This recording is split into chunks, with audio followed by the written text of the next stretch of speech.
Everyone. We appreciate your joining us today. When the pandemic started, those of us at PURC realized two basic things. One is that the people we serve don't have the opportunities they need to share with each other what they're trying and what they're experiencing so that they could learn. The other thing was that nobody's been down this path before.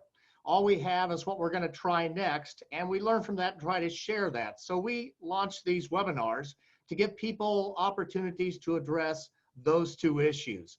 We're really fortunate today to have someone that I consider one of the premier regulators in the world, if you will, Commissioner Michael Riley of the Federal Communications Commission. For those of you that have not met him before, you're missing out. I'd encourage you to find some time to meet him. He spent about 20 years working in Congress here in the United States.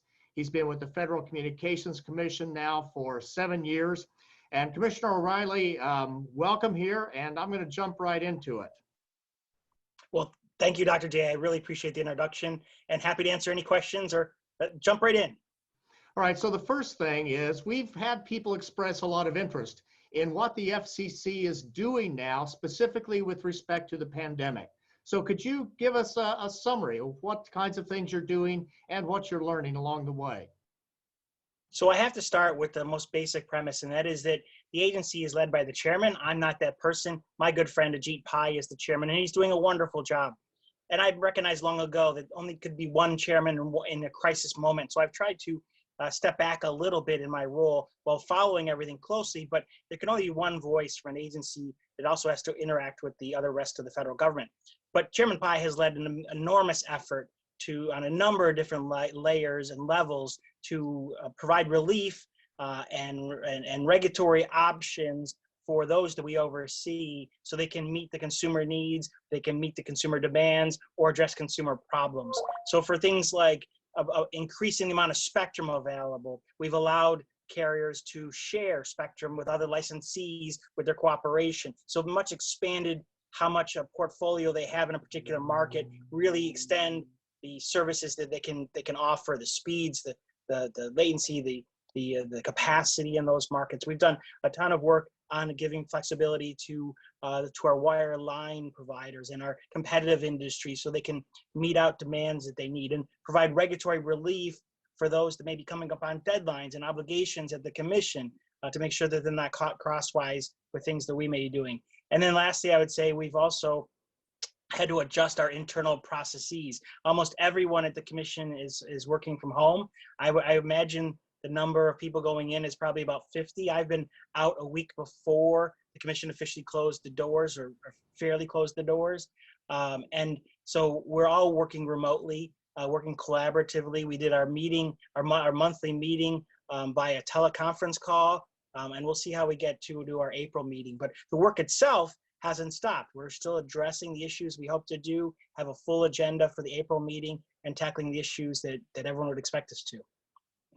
So Commissioner, the FCC has developed this program, Keeping Americans Connected during this time. And it has 3 parts to it, but it's all a voluntary program.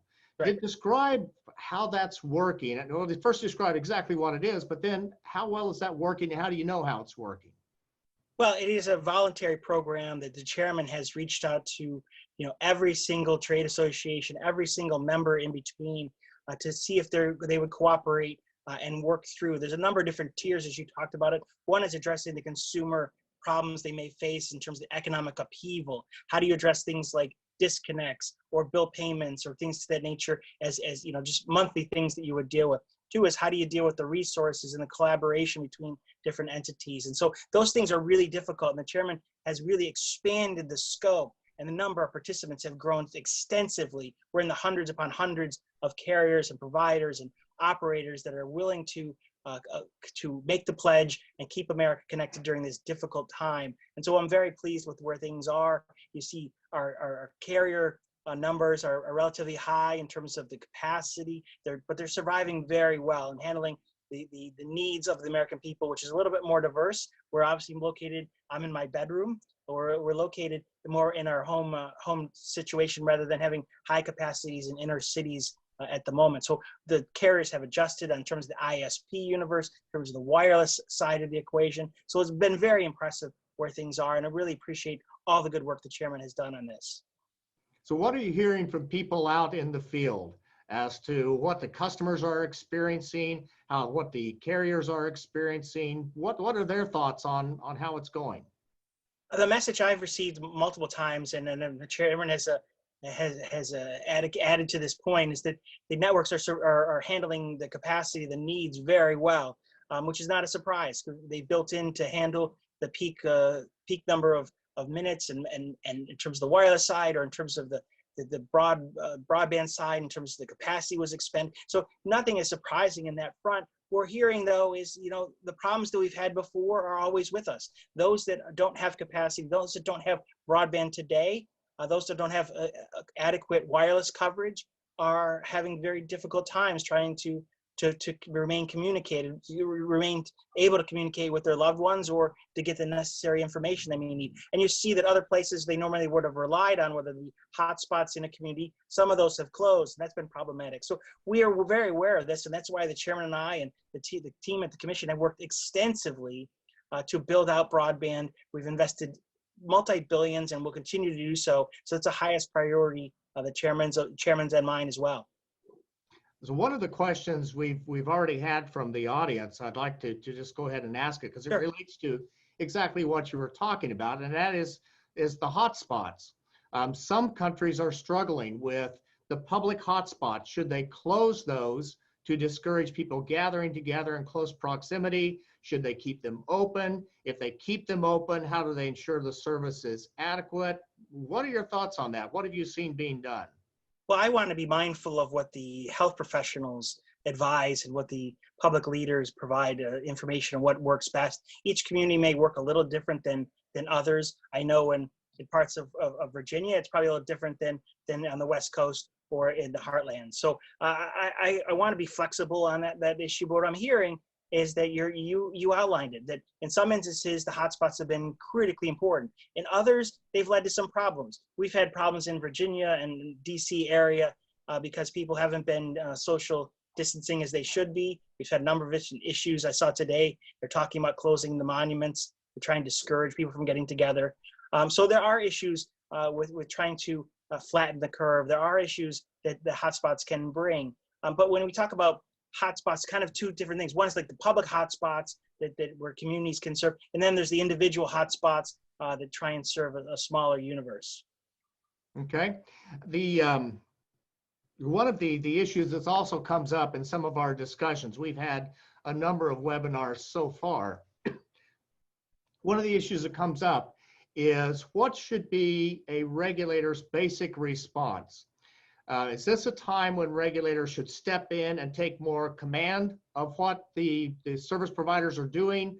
Or is it a time to step back? Or are there situations where one would be better than the other? What are your thoughts on that?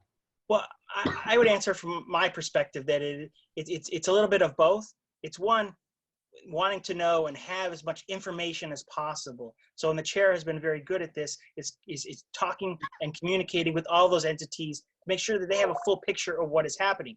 But then there's also the second part, which you referenced, and that is providing as much flexibility to the industry so they can address consumer needs. And so if that means waiving some of our rules, if it means providing different options that we may have, then we should fully go ahead and do that. So it's both parts, and I think is the right approach to this equation. We're all in uncharted territory, and I think the chairman's done a wonderful job, and I give him credit for that, because no one knows exactly how this path is going to go. People have lived through difficult times, there's no doubt about that.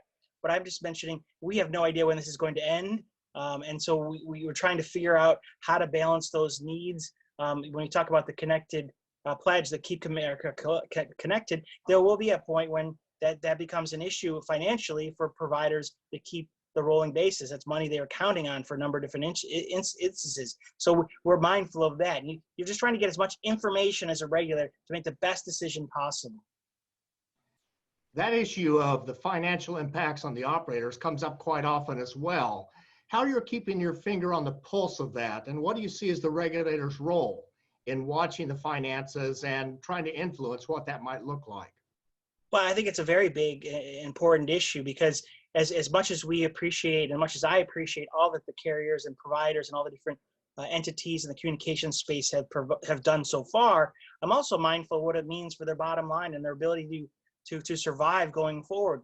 Obviously, at this current economic situation that we're all in, the companies and restaurants, everybody is facing economic upheaval, and some of our providers, we want to make sure are fiscally sound. So when we do exit this situation, when health does recover, that we're not that these entities aren't belly up, and we're dealing with bankruptcies or extensive bankruptcies or liquidations and things of that nature. So I am hearing and keeping my pulse and my finger on the pulse of what is happening to the providers. How long can they sustain certain things? Where's the best avenue to fit that into in terms of do we need to approach Congress, and is this something where Congress would address the needs fiscally and financially? That's something to look into. So all those aspects are still on the table. I don't think we're there at the moment, but it is something that is very near and dear because I worry about the long-term impacts, not of just the providers and not the bottom lines of the providers, which is certainly important, but it's the company, it's the service that they provide, it's the workers that they employ, it's everybody that gets service from them going forward. So the health of the telecom industry is important to everybody. So earlier you said something I found very interesting, and that is, especially in this moment, there can only be one head of the agency, one person. So you pull back some and let that person play that role more strongly than usual. And I was wondering, when we're in this time, we have lots of agencies around the world with multiple commissioners. What does the agency need most from someone like you? You're not the chairman, but still you play an important leadership role. What does the organization need from you? Well, I think I play an important role in the sense of I still provide insight to the team that is making decisions, still talk to the chairman, make sure they know my issues and issues that problems they may have, but I do so in a much more succinct manner. And I also step back and recognize all the things that are on the chairman's plate. Some of them I don't even know, but it's a very big plate at the moment. So stepping back doesn't mean I abolish my role or ignore it. It just means that I have to be mindful of there can only be one voice, and the chairman is moving very quickly on things that are very important. So I try to balance that out, but then still, as a regulator perspective, still give input and insight into things and where I think we might be best to go. Sometimes, as always, sometimes I win and sometimes I lose, and that's okay. That's completely understandable. And the ability, I think the key right now is I think you use the word flexible, but I'd also say the chairman's been great in terms of adjusting along the course as need be. So one of the things that's challenging for regulators in this time is how they practice leadership outside of their boundaries, because you have to work with the operators in undefined space with other government agencies, administration, the legislators. How do you practice leadership there? What are the keys to being able to build those relationships the right way and execute them the right way?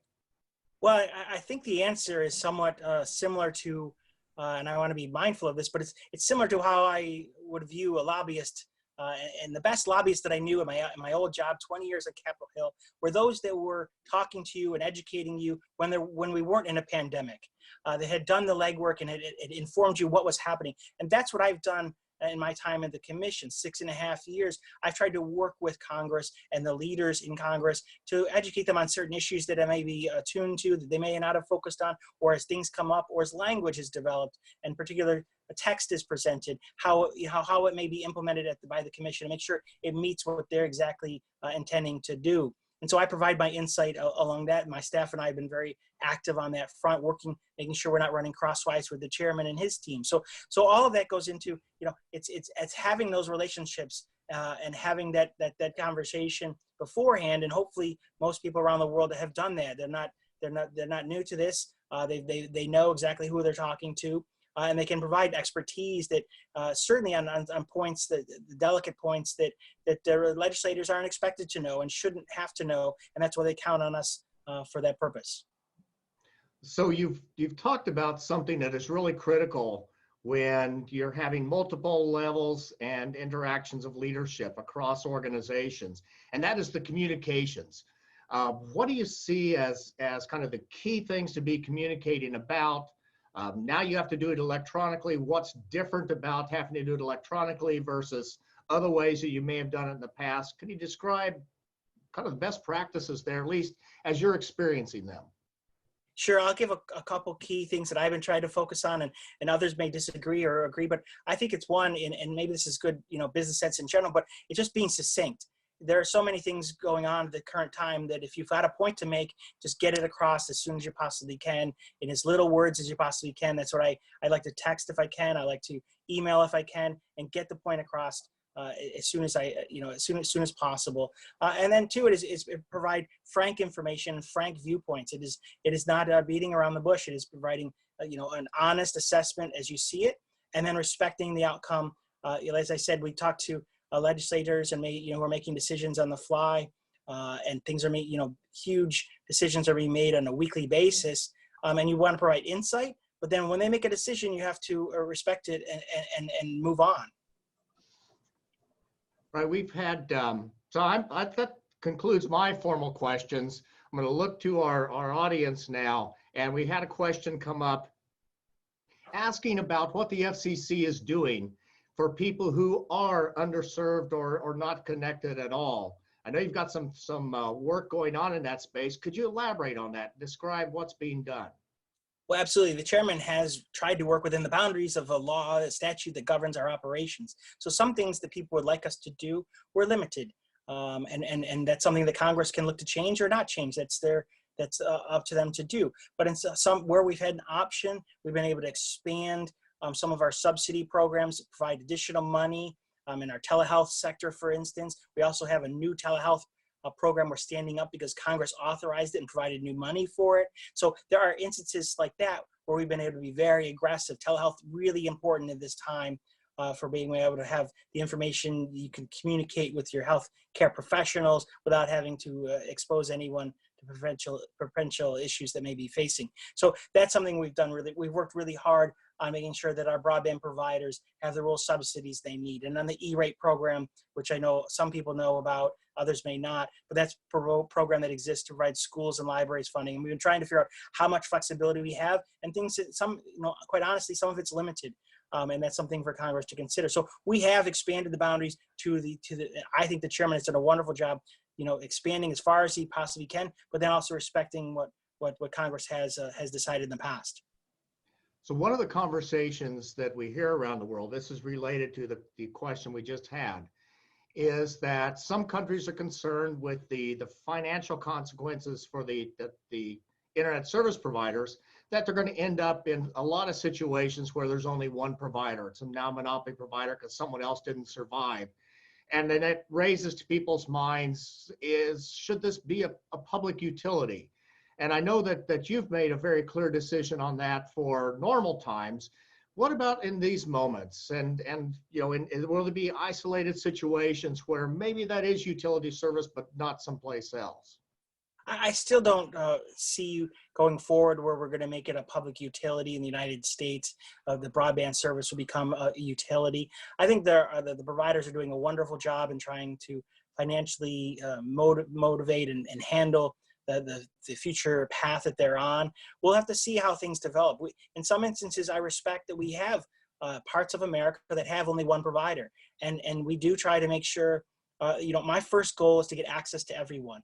And I worry about the situation where and that has been, when you get to a utility regulatory provider, situation, as many of your members know, and people on this call, they know that you're talking about price regulation, and you're getting heavy into economic regulation to the business, and that has a financial impact on their ability to serve and build out and address consumer needs. So it's trying to find that delicate balance, and that already exists in small pockets today, or area that's large but population that's relatively small. And we're trying to figure out how do we get service to everyone who doesn't have it, and then trying to it's multiple goals that conflict in this moment, and we try to respect those that are the most important. And access is the most important. Competition is very important as part of our statute, as part of our governing philosophy, but it has to take a little bit back when we're trying to make sure we're not overrunning the network, that we're not making companies, driving them into financial withdrawal. So I'm trying to balance all of those needs, and we'll hopefully be able to carry that forward. I hope to believe that most ISPs will, or broadband providers will make the financial situation viable going forward. The very first person we had on one of our webinars was a gentleman named David Cox, who's with Cable and Wireless in the Caribbean. He described that some of the companies in the Caribbean are doing zero rating for education, especially, and for some other services too, where if people aren't familiar with that term, it means that if you're paying for data access, if you're a customer, to reach those kinds of critical services, you don't have to pay for that data. I was wondering, what do you see going on in the US? That was being done voluntarily in the Caribbean. Do you see that being done voluntarily here? Is that something the FCC should step into if it's not being done voluntarily? Well, zero rating has some economic upswing to it. So I want to be mindful that the commission doesn't cause a disruption to that aspect, because there are consumer benefits from having zero rating services. There's a trade-off. Just in almost everything in life, there's a trade-off in what you're getting for free data and what services may be provided along those lines. And so we want to be mindful of that. I don't know that we've seen a great upheaval yet. You've seen some of the content providers expand their libraries and some of the things that's all fine. I don't see the relationships necessarily tying together yet. But I think going forward, you're bound to see, partnerships and deals that I've expected for a long time. I've anticipated, some consumer benefits. We talk about all kinds of things. Zero rating is one of those. We talk about all kinds of different aspects and deals that can be struck, and I think you're going to see a much greater ability and need from providers to cut deals going forward. People talk about, paid prioritization, for instance, and I think that just is a necessity. People think it's discriminatory, and it is in some aspect, but there's benefits to that.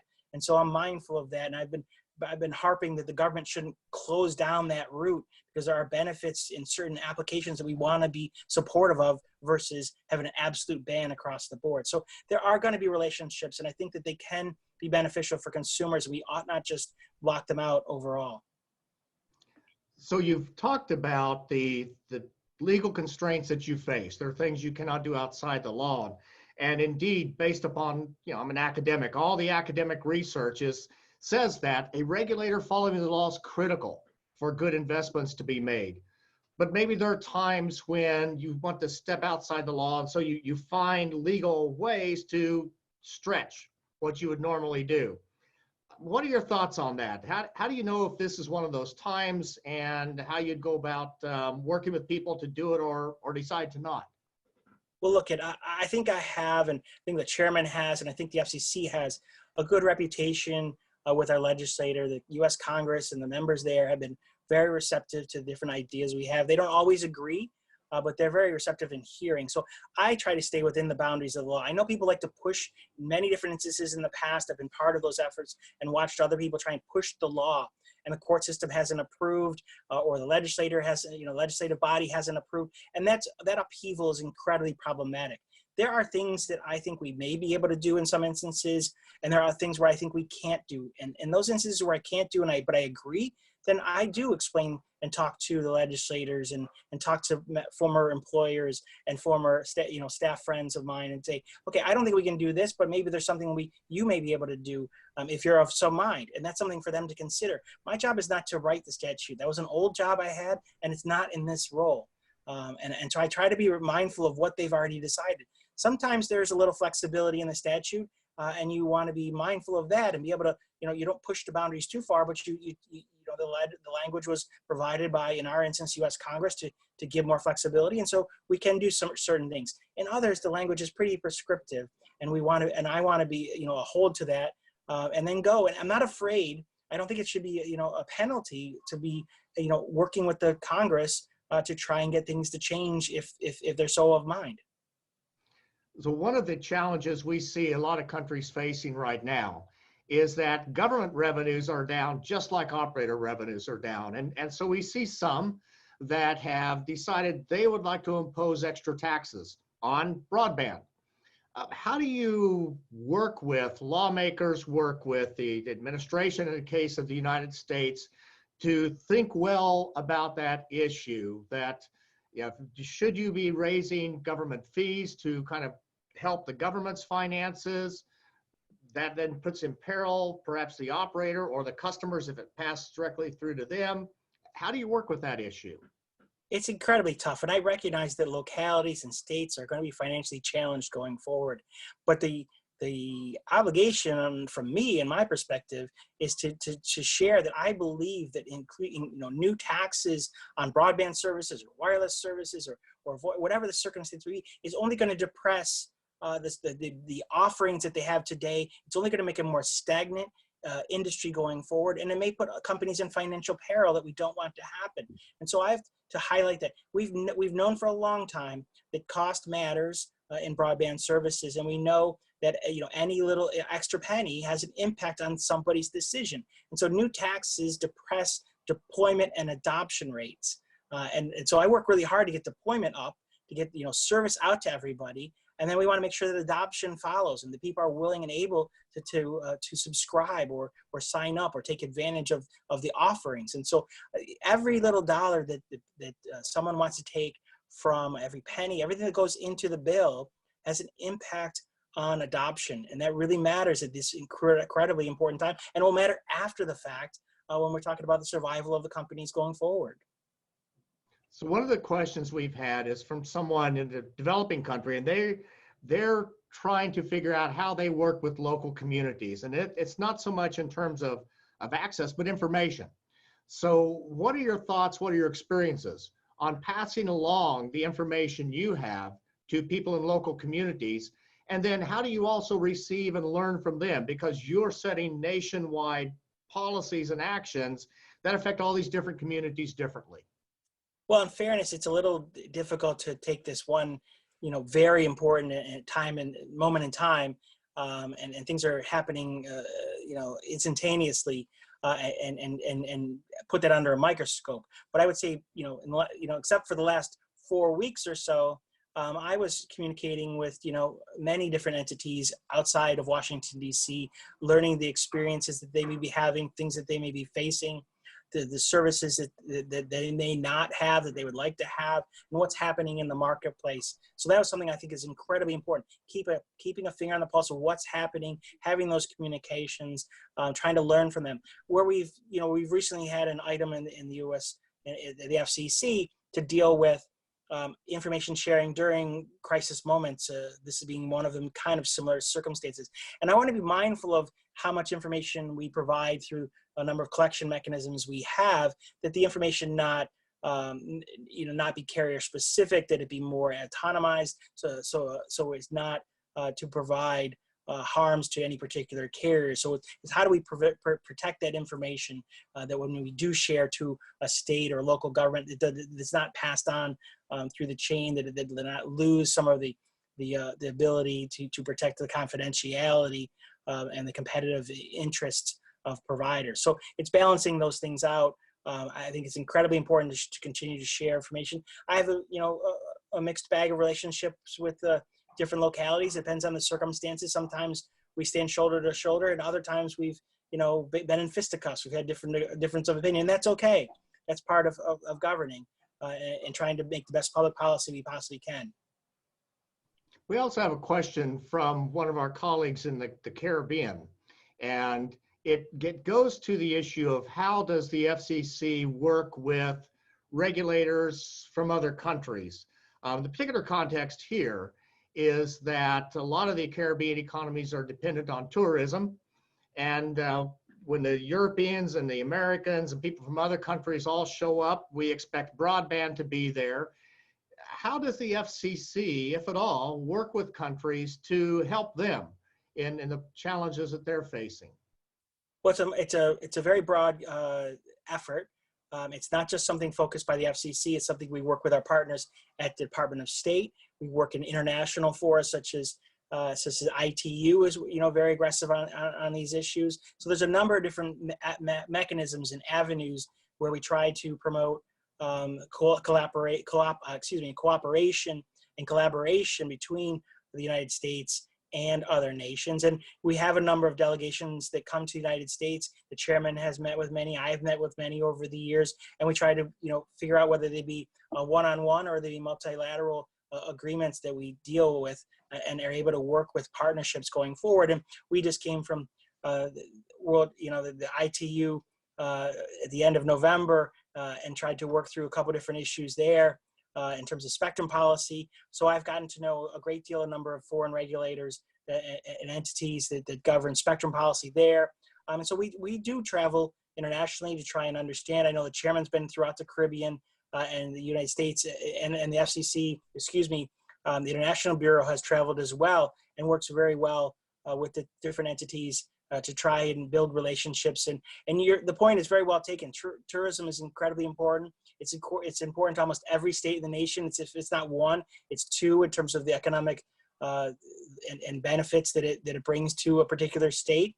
And you're right on the second part, which is when you go somewhere, you expect broadband, and that's not exactly true everywhere. And that's a challenge for the United States. It's a challenge for everyone. And we try to make that happen. Well, I have one more question, and this is a really good wrap-up question. So after you answer this one, we'll let you go because we know you have other things to do, but we'll keep the lines open for everybody in our audience to share their own experiences, get feedback from others, because part of what we're trying to do is let people talk. But this question has to do with the learning of the moment.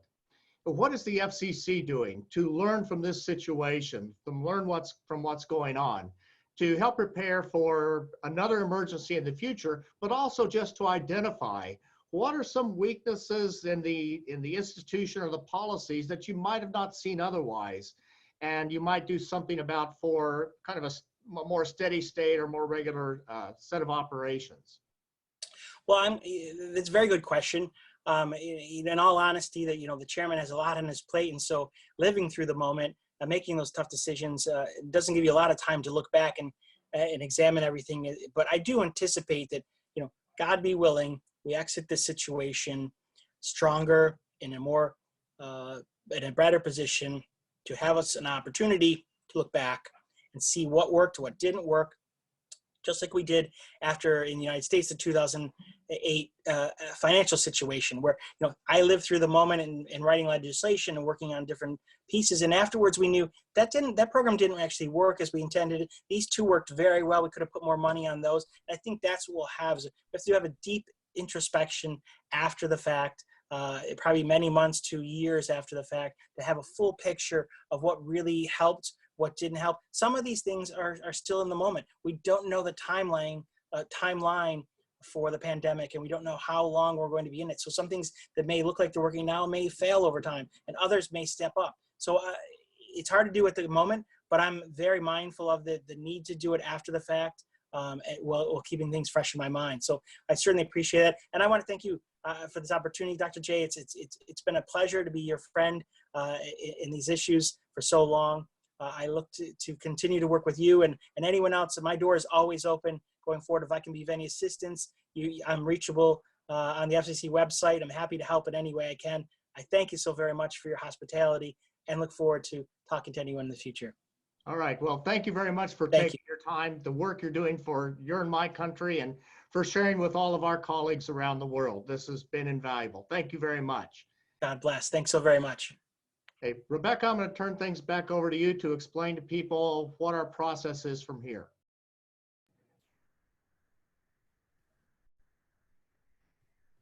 Sure. Thank you, everyone. What we're going to do now is, we'll stay here for an extra 15, 20, 30 minutes, depending on how the conversation's going. But in the participant box, you should have an option to raise your hand. So we would ask that you go ahead and raise your hand there, and then Mark and I will try to, sort of moderate that, and we can unmute your audio, and if you are would like to have your video unmuted as well, we can do that. And I know that Imran is one of our alumni, and they have a question there. So I think we'll get started. Imran, are you there? Yeah, I'm here. Great. Can you see me? Can you hear me? I can hear you. Okay, you can Right. unmute my video if you want. It is Uh, unmuted, but it looks like it's black. Do you have a cover on? no, I don't think so. But let's start. Yeah. Uh, my just concern and I just wanted to share my experience and seek advice. Uh, Today in this, we're going through the mode of communication is basically changing, and we are interacting through broadband, and general consumers are also more into e-commerce in our region, and students are, because schools, universities, colleges are closed, and more kids are going on to online learning, and businesses are also interacting. Uh, I am just concerned about the costs because recent past, a government imposed sales tax on the broadband, and the cost is quite much. And the economic situation here is now pretty tight. So I just want to seek your comments that in world, in this scenario, I think what should be the global policy the governments should do that, to make it cost effective, and how to facilitate people to do their normal business while staying at home, staying safe. All right, well, thank you for the question, Emron. I'd like to turn that over to audience. If someone raise your hand if you have a thought or advice. We could just have me talk or Rebecca talk, but I'd really like to hear from the group on this question because there's no easy answer here. What do people think? Okay, we have Rafe. Hello. Hi, Rafe. Yeah, how are you? Great. What are your thoughts on that question? So this is very difficult to think of because it depends of the time the pandemic will stay.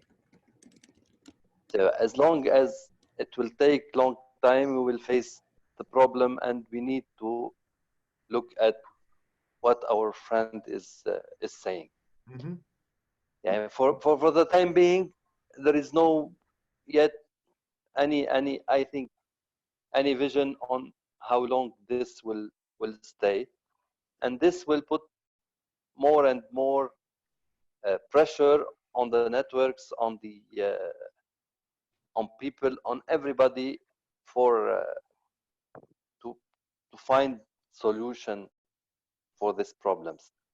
So I think that the main issue now is to make sure that networks continue working, quality of service is still, and little by little to see where we are going, and then afterwards we can begin to think.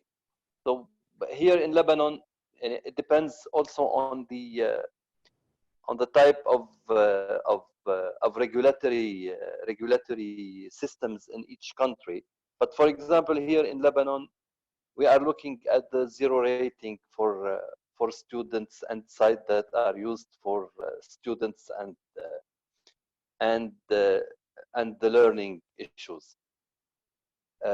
For other things, we are trying to delay the bills for 2 or 3 months. We are providing more plans for people. For example, doubling the volumes of the plans, or doubling the speeds in some places. So we are trying to give, if you like, some firefighting for the time being, to see first the network if it will stay solid, because for sure we are facing congestion in some places. So this is it has to take a little bit, if you like, day by day, looking at the network, and then afterwards find the best policy if things will take long. as we are saying, it might take 3, 4, 5 months. We don't really know yet how long this pandemic will stay and what are the effect on not only the telecom, on all the sectors, on all the economy. Every country has its own and major problems for this. Yeah. So this is what I think for the time being. All right. So if I could just summarize what I understood you to be saying, that a government thinking of its own finances probably should have multiple scenarios. You know, this is a 2-month problem, it's a 6-month problem, and have different options and know what the consequences are for what the government does. So it has to then set priorities and say, sometimes there are things we will delay, sometimes there are things that we just cannot delay, and have those kinds of plans laid out.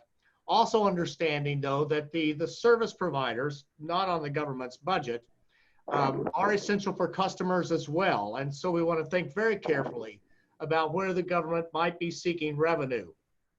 Under many normal times, we might think, well, you know, an essential service is a great place to raise revenue because people are going to buy it anyway. But when people's budgets are challenged, maybe that's not the best option. Maybe we really need to look very carefully at who can afford to pay bills and who can't. And so where we've heard from such as Cable and Wireless, we heard from Manila Water, we've heard from our colleague in Uganda as well, Ameme, that they are focusing on their customers who can't pay their customers who can. And so they're differentiating their treatments that way. So I think those are all really good and very good, helpful thoughts on that. Is there another question or comment that someone might have? I think Antonio wanted to participate. Welcome. Yes, thank you very much. Interesting dialogue. There's several things that I think we should separate on this format. One is on the international policy side. I tend to work and operate more on the domestic policy side, and since the commissioner is an FCC commissioner, I'd like to offer a couple things. I've seen and have been witness to a significant contribution from Charles Benton and the Benton Foundation on trying to bridge the digital divide.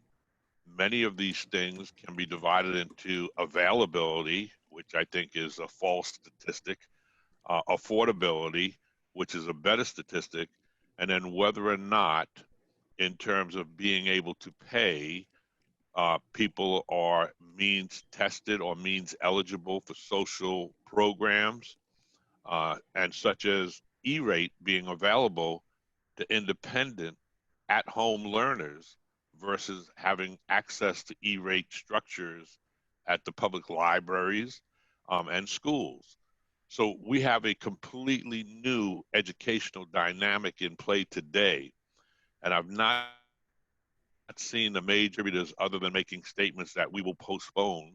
There should be relief that every person that now has to be educated at home, homeschooling because of virtual learning, should automatically be given, where it's available and accessible, access to the internet, because I know of many communities.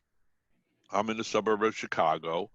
I'm the founder and chief technology officer of my consulting firm that specializes particularly in the FCC shot clock scenario for permits and applications with the current 5G macro cell rollouts nationwide. But when I see poorer or more socioeconomic disadvantaged communities on the south side of Chicago and in several other urban, and I know that these children are being forced to educate and stay on a curriculum guided program at home, but they don't have access. It's a lose proposition. I'd like to see Ms. Jameson or Rebecca or the commissioner, if you can address what could be done on an interim basis to make sure that these children are not left behind, particularly due to either the cost or accessibility, not just availability, in the neighborhoods in which they unfortunately have to be homeschooled. Yeah. I'll leave it at that. All right. Let me put it out to the audience first, because people all over the world are working on these very issues. I know Cable and Wireless talked about this a couple weeks ago. I know Sydney has his hand up, but it's focused just on this particular issue, that you have people who don't have the affordability, maybe don't even have the availability. What can be done to help these folks out? Because they are having to educate or work remotely now, at least some of them. What are people doing or think can be done?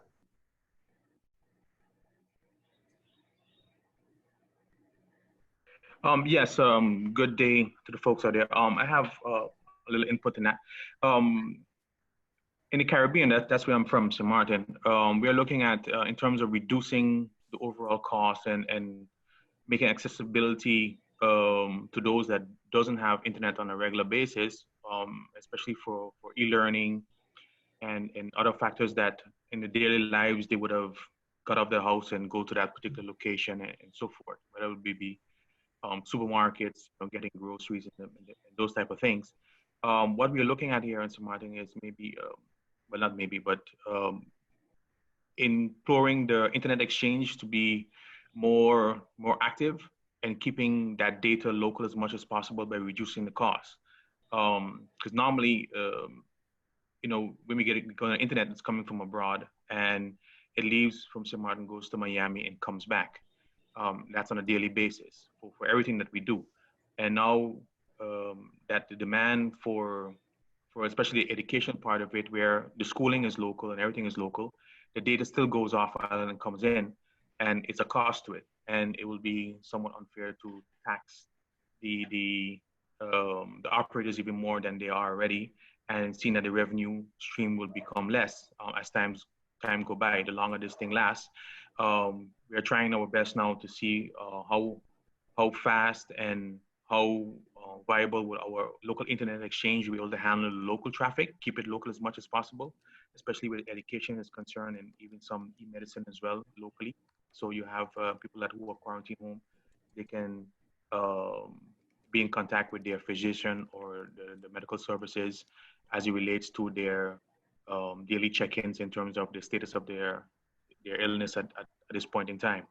By doing so, you limit the overall cost to the operators in terms of their buying bandwidth from overseas, and then that savings can trickle down to the consumer in certain areas that, like I mentioned in the chat earlier in the session, the zero rating, and I think people have mentioned it already too, the zero rating of educational sites and so forth.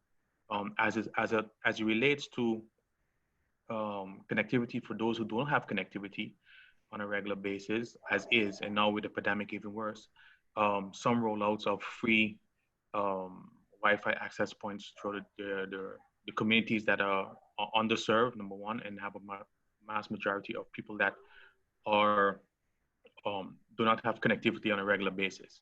And that serves for two things: for educational purposes, as well as the government being able to contact them and provide necessary information concerning the pandemic for them as well.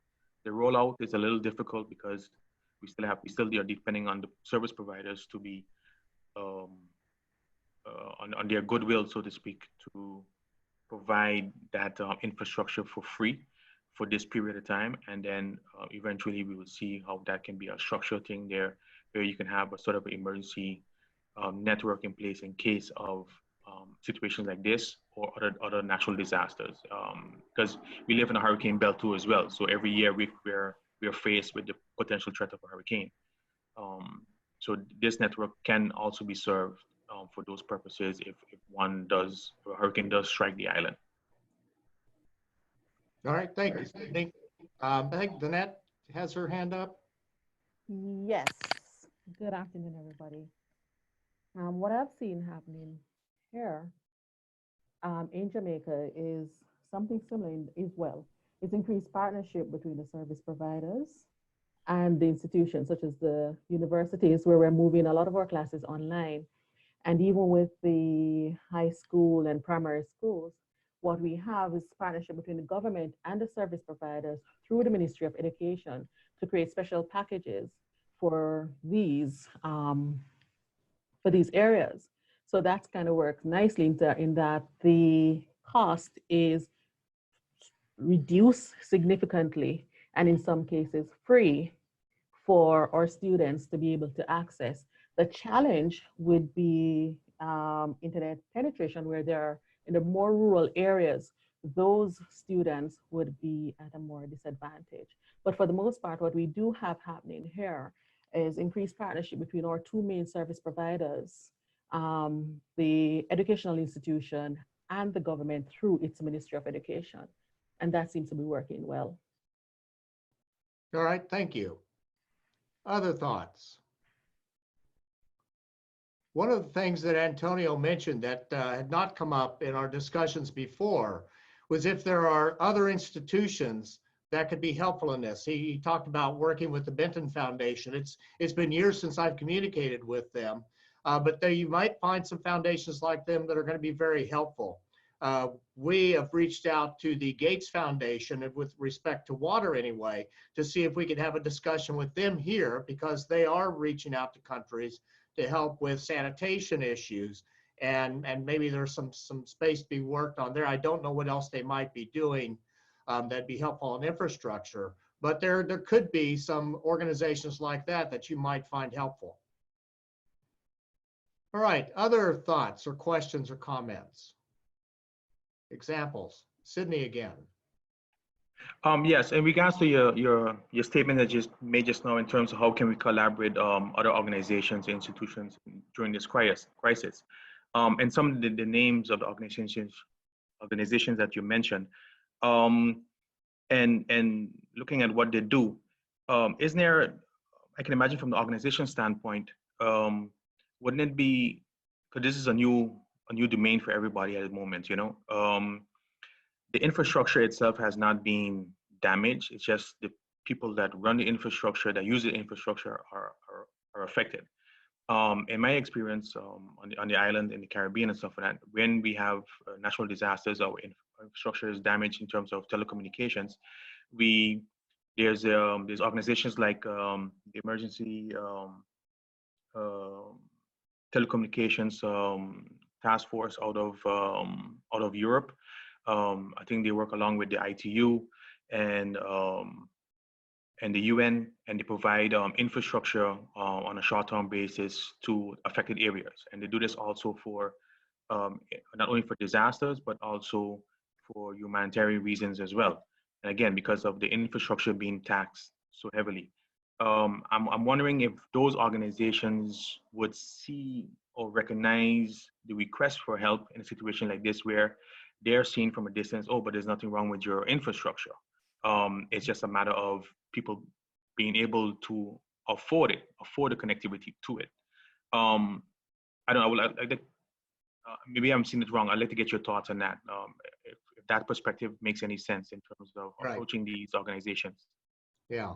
Does anyone have experience in that? Because I have no personal experience. I have thoughts, but no personal experience. What do people have to offer?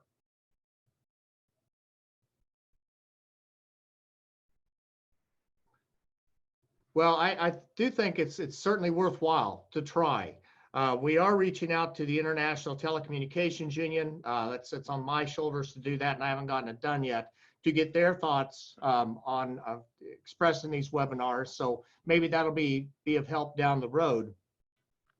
But one of the things that I encourage people to always keep in mind is that our economic downturn is not because there's a lack of interest in people participating in the economy, just they're physically restricted from doing it. People cannot go out and produce. People cannot go out and consume anywhere near the levels that they've been doing that in the past. That physical restriction, as long as it's there, is going to be a contraction in the economy. Simply increasing the amount of money that is put into the economy doesn't solve that problem. That physical restriction is the big challenge.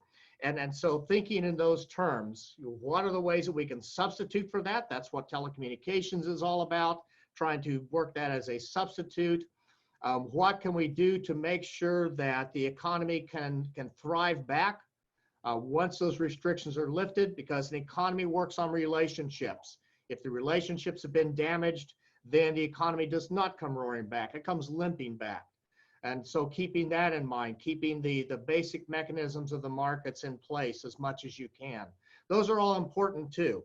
I wish that were a better answer for you, that I could say here's exactly what you can do. I just simply don't have it, and haven't come across anyone else that does either. Other thoughts, questions, or comments? Hello, Yes. this is Hi, Julius. Julius Julius. from Uganda. Nice to see you, Mark and Rebecca. Yeah, it's good to see you, Julius. At this time, there is a lot of pressure on the telecom companies, and actually the quality of service has deteriorated very much because the usage of internet has gone up. So I don't know how other countries probably who could be having similar situation, how they have handled that. Thank you. All right, thank you. Does anyone have an answer for Julius on that? With the surges in traffic causing distress on the networks, if you will, congestion, how are people addressing that?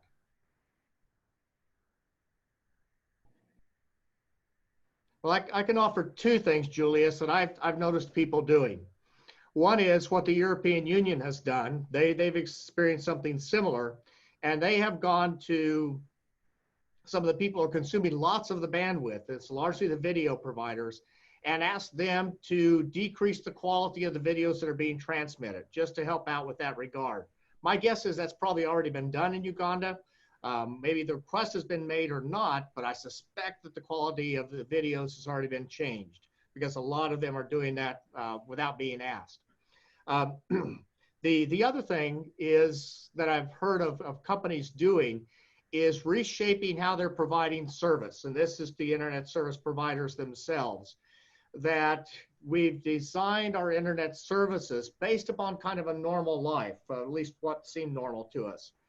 And that had to do with how much of an upload speed do we have versus a download speed? How is traffic managed or not managed? And so a lot of the companies we see changing their service parameters so that it accommodates education better, accommodates this kind of video conferencing better, and trying to customize better for video when they need to. And then also prioritizing traffic as well. So we see people trying to do lots of ways of managing the traffic differently, just because it is very different right now. It's really hard if you don't have the financing to be adding capacity. That's just simply hard to do, because the people who install the capacity expect to be paid, the people providing the hardware expect to be paid, and if you don't have the money to pay them, then you don't get to expand the capacity. So maybe people can do some good financing, but eventually the bills would have to be paid. Other thoughts on Julius's challenge? Because we hear that all over the place. That is not unusual. I would like to. Antonio. I would like to offer some comments. So, Julius, at least domestically, the components are obviously the physical equipment, and then sometimes it's the bottleneck. And I've seen carriers here in the domestic United States implement bandwidth caps and or throttling techniques in times very, very similar to the power grid, the electrical power grid. I know that ComEd here in the Chicago metro area, during peak seasons in hot weather, you get some sort of an incentive on your bill for not using the air conditioning in heavy load times when people need it the most. So I've seen that happen with internet access. And then, Mark, from what you say, is that yes, if there are tiers of service, maybe educational tiering during the day, which gives reasonable access to massive quantities of users, such as students, and then in the evening, throttle that back and allow work-at-home people to accomplish other things. So the key there is to make sure that people aren't using inordinate amounts of the bandwidth for things like Netflix or social media. And then the government would then have to set the regulatory policies to ensure that that is met either during the time of crisis or year round. So throttling, and then obviously to Mark's point, a massive amount of CapEx investment, and what's the return on that investment capital if a carrier was to deploy higher bandwidth capabilities in specific geographies. All right. Thank you, Antonio. We're at our time boundary. Let me just thank you all for your work and your discussion here. We will